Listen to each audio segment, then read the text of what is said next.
खुश हैं आप इधर? अभी इस बार बीजेपी जो है 10 साल से यहाँ पे अब इन्होंने राज कर रखा है। कोई खुशी नहीं है जी। बेरोजगारी और महंगाई तो मेन मुद्दा है। और कोई महंगाई नहीं है। 50 रुपये थाली में थाली का खाना मिल रहा है और 100 रुपये का पेट्रोल। महंगाई उसके लिए जो घोटालेबाज टाइप के लोग हैं, जो दारूबाज लोग हैं, जो 2-2 हज़ार का दारू पीते हैं, उसके लिए महंगाई है। कोई महंगाई नहीं है। कुछ प्रवासी पक्षी होते हैं, पंछी, वो डाल बदलते रहते हैं। कुछ डाल ये है, डाल ये है, कहीं अब तो जिस डाल पे बैठे हैं वो डाल भी कमज़ोर है।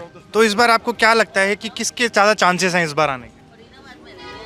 टक्कर तो मुकाबले की है, नो डाउट 50-50 है, but I think BJP is 51%,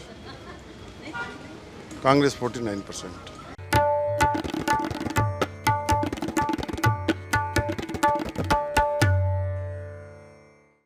नमस्कार, मैं हूं मयंक और आप देख रहे हैं द रेड माइक।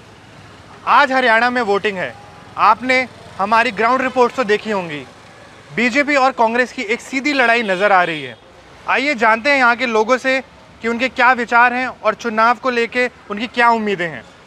नाम सुभाष खरबंदा। आप 10 साल से देख रहे हैं बीजेपी हरियाणा में आ रखी है। आप उस पर इस बार बदलाव, प्रगति, राज्य के प्रति, इंसान के प्रति हर चीज़ हो रही है, बहुत अच्छी हो रही है। देश हित में वोट डालना है भाई साहब। देश पहले है, उसके बाद सब कुछ। और कोई महंगाई नहीं है। 50 रुपये थाली में थाली का खाना मिल रहा है और 100 रुपये का पेट्रोल। महंगाई उसके लिए जो घोटालेबाज टाइप के लोग हैं, जो दारूबाज लोग हैं, जो 2-2 हज़ार का दारू पीते हैं, उसके लिए महंगाई है। कोई महंगाई नहीं है। महंगाई नहीं है। अगर कांग्रेस आ जाएगी, कौन सी सस्ताई कर देंगी? कोई पार्टी आएगी जाएगी, कोई महंगाई खत्म नहीं होती है। जब तक आप जनसंख्या पे कंट्रोल नहीं करोगे, संसाधन उतने ही है और पब्लिक बढ़ रही है। हरियाणा में आपने सुना होगा, अभी एक अशोक तंवर करके हैं, वो अभी एक घंटे में ही 1 बजे वो स्पीच बीजेपी में देते हैं और उसके बाद वो कांग्रेस में आ जाते हैं। भाई साहब, ऐसा कि कुछ उसके बारे में आप बताइए। कुछ प्रवासी पक्षी होते हैं, पंछी, वो डाल बदलते रहते हैं। कुछ डाल ये है, डाल ये है, कहीं अब तो जिस डाल पे बैठे हैं वो डाल भी कमज़ोर है। कभी भी डाल वो टूट सकती है। भाई साहब, कुछ लोग हैं जो पाला बदलते रहते हैं, लेकिन उनका वजूद नहीं है। सर, आप क्या करते हैं? मैं तो भाई साहब सेवा करता हूँ, पब्लिक का बिजनेसमैन हूँ। बिजनेसमैन होते हुए कह रहा हूँ कि ठीक गवर्नमेंट सही चल रही है। ठीक है सर। टैक्स लो, टैक्स भरो, खत्म हो गई बात। सड़कों की बहुत हुई है। मैम, आप अपना नाम बताएं। मोनिका गुप्ता। मोनिका मैम, आप ये बताएं कि आप इस बार इस चुनाव से आपका क्या मुद्दे हैं? भाई, मुद्दे तो सिंपल सी बात है, जो जनता के आम मुद्दे होते हैं वही हैं। उनको लाइट, पानी, बिजली ठीक से मिलना चाहिए और सबसे बड़ी बात है कि भाई हमारा देश विकास करना चाहिए। देश में गुंडागर्दी नहीं होनी चाहिए, लड़ाई झगड़े, और लड़कियों को अच्छी फैसिलिटीज़ मिलनी चाहिए। बस यही सारी चीज़ें हैं और भाई कंपैरेटिवली पहले से तो बहुत अच्छा हुआ है और आगे भी उम्मीद करते हैं कि आगे भी बहुत अच्छा होगा। हमारी तो यही आशाएं हैं और यही सरकार को करना भी चाहिए। बाकी देखो भी अपनी अपनी नीड्स हैं सबकी। अब आप सोचोगे महंगाई, अब आपको फरारी चाहिए, BMW चाहिए, ताज में खाना चाहिए, वो तो फिर आप उस लाइक बनो। भी गवर्नमेंट को ब्लेम मत करो कि महंगाई है तो आपकी इनकम भी इंक्रीज़ हो रही है। आप अपने को उस काबिल बनाओ कि भाई आप भी अचीव कर सको अच्छे से अच्छी चीज़ें। खाने वाला तो 20 रुपए की भी थाली खा रहा है, बाकी खाने वाला तो 20 की खा रहा है। महंगाई किस चीज़ की है? आप अपना नाम बताएं। पूनम खरबंदा। मैम, आप अभी जो आप बीजेपी की सरकार देख रहे हैं 10 साल से इधर है, तो आपको क्या लगता है उन्होंने वो अब इस बार बदलाव लाएंगी या जो अभी जैसा वो चल रही हैं वो वैसे ही चलती रहेगी? नहीं, बदलाव होगा, काफ़ी तरक्की होगी, पहले से भी बहुत हुई है। और आप देखो सड़कें देखो, हरिद्वार जाओ, जिधर जाओ, बाईपास इतनी सड़कें अच्छी हो गई हैं। पहले 8-8 घंटे 10-10 घंटे में आदमी नहीं पहुंचता था हरिद्वार। देश का विकास बहुत हो रहा है। एक महंगाई मत देखो, बाकी काम बहुत ही अच्छे हो रहे हैं। लाइट कभी नहीं गई, बिजली कभी नहीं गई, पानी है और गुंडागर्दी नहीं है, बिल्कुल सेक्टर में से।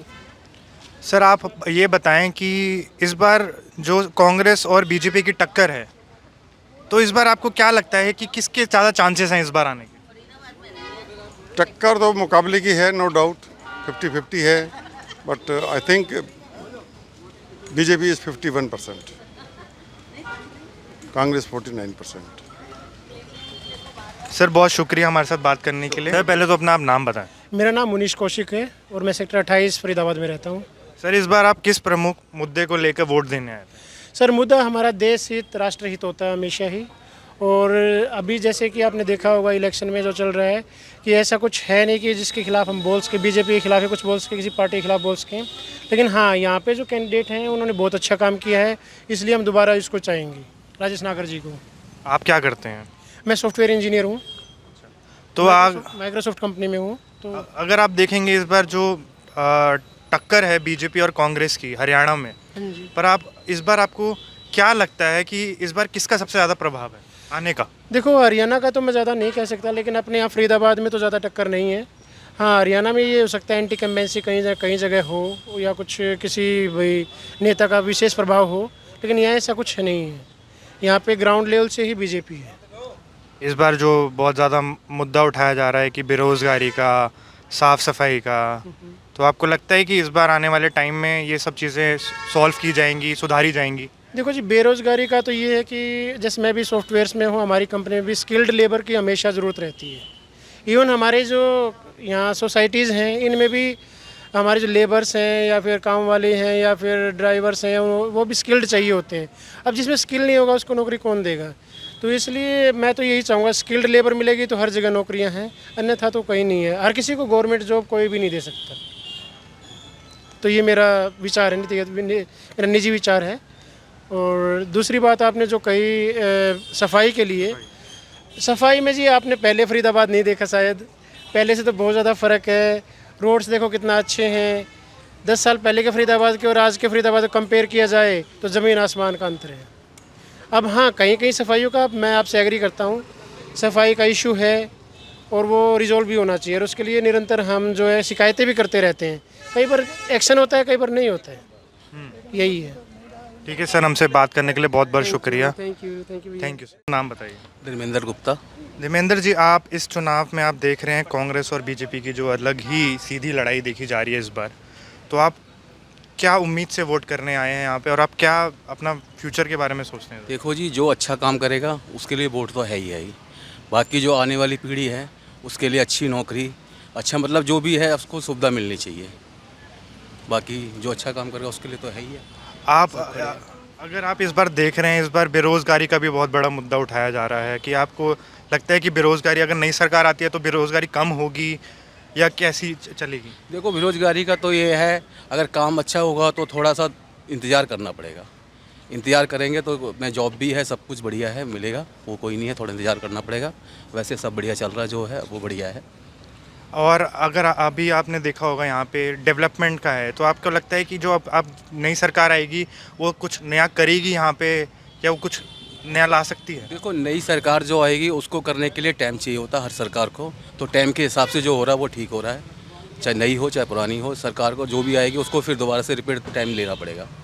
इस बार आप क्या सोचते हैं कि कितनी, मतलब कौन सबसे ज़्यादा पावर में है इसके? आपको लगता है कौन सरकार इस बार हरियाणा में आ सकती है? देखो, पावर का तो ये है, जो सबको लेके चल रहा है वो पावर में है, चाहे वो कोई भी हो, किसी एक का नाम नहीं लेना है। ठीक है, थैंक यू सर हमसे बात करने के लिए। सर पहले तो अपना नाम बताइए। सर्वेश कुमार यादव। सर यादव जी, आप ये बताइए पहले तो, आप देख रहे हैं कि हरियाणा में इस बार बीजेपी और कांग्रेस की बहुत टक्कर की लड़ाई चल रही है, और आपने आप जो वोट दिया है वो आपने क्या, किस मुद्दे को सोच के वोट दिया है? बेरोजगारी और महंगाई, और सबसे बड़ी मुद्दा तो यही है, बेरोजगारी और महंगाई का, और विकास कार्य बदकारी कार्यों में हो रहे हैं। बस विकास कार्य जो हो रहे हैं कागजों में हो रहे हैं, धरती पे नहीं हो रहे हैं। तो आप अभी क्या उम्मीद से, बदलाव, आप क्या चाहते हैं?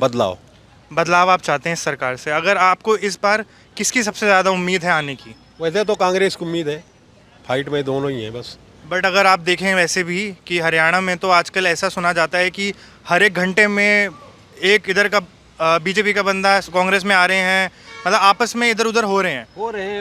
वो जो कुर्सी के लालची वही कर रहे हैं बस। बाकी तो जो चाहते हैं हमारी सीट रहे नीचे, वही ऐसे कर रहे हैं। बाकी जो निष्ठा भाव से जो है लगे हुए हैं उस सेवा में, वो नहीं जाएंगे। जो असली कैंडिडेट है, जो पैसे के भूखे हैं, कुर्सी के भूखे हैं, वही इधर उधर हो रहे हैं। क्या करते हैं आप? हम जॉब करते हैं, नौकरी करते हैं। खुश हैं आप इधर? अभी इस बार बीजेपी जो है 10 साल से यहाँ पे अब इन्होंने राज कर रखा है। कोई खुशी नहीं है जी, बेरोजगारी और महंगाई तो मेन मुद्दा है। सर आपसे आपको बात करके बहुत अच्छा लगा। आपने सुना यहाँ के लोगों के विचार, उनकी क्या उम्मीदें हैं इस इलेक्शन को लेके, इस चुनाव को लेके, और क्या वो इस बार अपना वोट से बेरोज़गारी, साफ़ सफाई का और जो भ्रष्टाचार का मुद्दा है, क्या वो ठीक कर पाएंगे। मेरा नाम मयंक और आप देख रहे हैं द रेड माइक।